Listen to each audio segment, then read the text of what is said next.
সমুদ্রে ট্রলার দুর্ঘটনায় নিহত মৎস্যজীবীদের পরিবারের প্রতি রাজ্য সরকারের তরফে আর্থিক সাহায্যের ঘোষণা করলেন মুখ্যমন্ত্রী শুভেন্দু অধিকারী।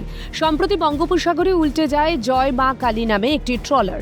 প্রশাসনিক তৎপরতায় একাধিক মৎস্যজীবীর মৃতদেহ উদ্ধার হয় বলে বিধানসভায় এদিন জানান মুখ্যমন্ত্রী। 6 দিন পরে ট্রলারটির খোঁজ পাওয়া যায়। মৎস্যজীবীদের কয়েকজন ওড়িশার বালাসোরের, আর বাংলার যারা অধিকাংশই হাওড়া, নদিয়া, পূর্ব মেদিনীপুর জেলার।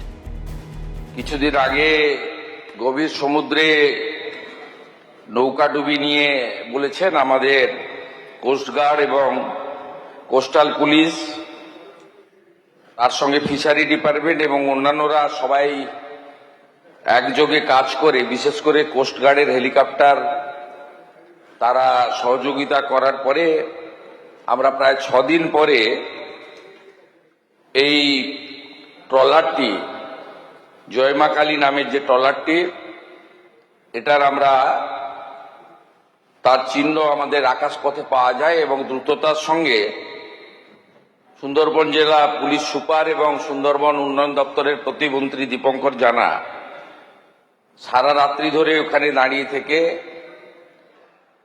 তাদের উদ্ধার করা হয়। উদ্ধার মানে মৃতদেহই পাওয়া গেছে, একজন শুধু জীবিত হয়ে আগে চলে এসেছিল। কয়েকজন উড়িষ্যার বালাসোরের রয়েছেন, বাকি অধিকাংশই হাওড়া জেলা, নদিয়া জেলা এবং পূর্ব মেদিনীপুর জেলার সমুদ্র উপকূলবর্তী এলাকার ফিশারম্যানরা ছিলেন। এদিন বিধানসভায় মুখ্যমন্ত্রী বলেন, অর্থ দিয়ে মৃত্যুর ক্ষতিপূরণ হয় না, মানবিক দায়িত্ব থাকে সরকারের। নিহতদের মধ্যে যারা বাংলার মৎস্যজীবী ছিলেন তাদের পরিবার পিছু 5 লক্ষ টাকা আর্থিক সাহায্য ঘোষণা মুখ্যমন্ত্রীর। এছাড়া মৃতের পরিবার পিছু একজনকে সিভিক ভলেন্টিয়ার হিসেবে নিয়োগ করা হবে বলে জানান মুখ্যমন্ত্রী।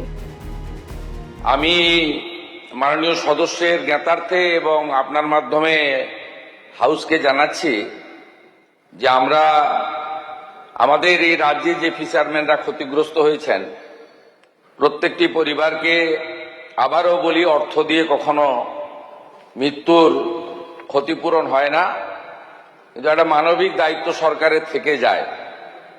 আমরা 5 লক্ষ টাকা করে ক্ষতিপূরণ এবং প্রত্যেকটি ফিশারম্যান পরিবারের একজনকে আমাদের সিভিক ভলেন্টিয়ার্স হিসাবে স্থানীয় থানাতে কাজের জন্য সিদ্ধান্ত নিয়েছি।